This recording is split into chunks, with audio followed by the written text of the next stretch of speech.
돈봉투 수수 혐의로 검찰에 불구속 송치된 정우택 전 국회 부의장에게 무고 혐의가 추가로 적용됐습니다.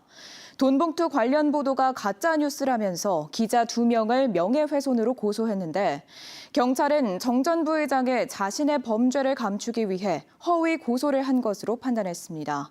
김은초 기자가 보도합니다. 돈봉투 수수 혐의로 지난 4일 검찰에 송치된 정우택 전 국회 부의장.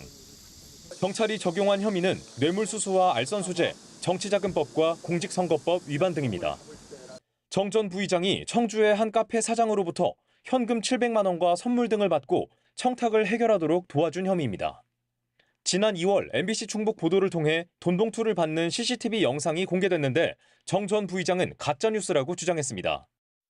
그러면서 관련 사실을 보도한 MBC 충북과 충북인뉴스 기자를 허위사실 적시에 따른 명예훼손과 선거 낙선 목적의 허위사실 유포 등으로 고소했습니다.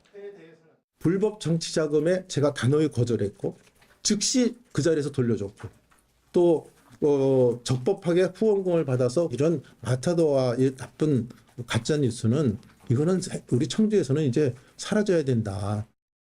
경찰이 정 전 부의장에게 무고 혐의를 추가로 적용해 검찰에 넘겼습니다. 선거 기간 자신의 범죄를 감추기 위해 사실을 보도한 기자들을 무고한 것으로 판단한 겁니다. 무고죄는 죄가 없는 타인에게 죄를 뒤집어 씌워 사법질서를 교란하는 중범죄로 혐의가 인정되면 10년 이하의 징역이나 1,500만 원 이하 벌금형에 처해집니다. 충북경찰청 관계자는 돈봉투를 실제로 받았는데도 오히려 기자들을 형사처벌받게 할 목적으로 고소한 건 무고죄에 해당한다고 밝혔습니다.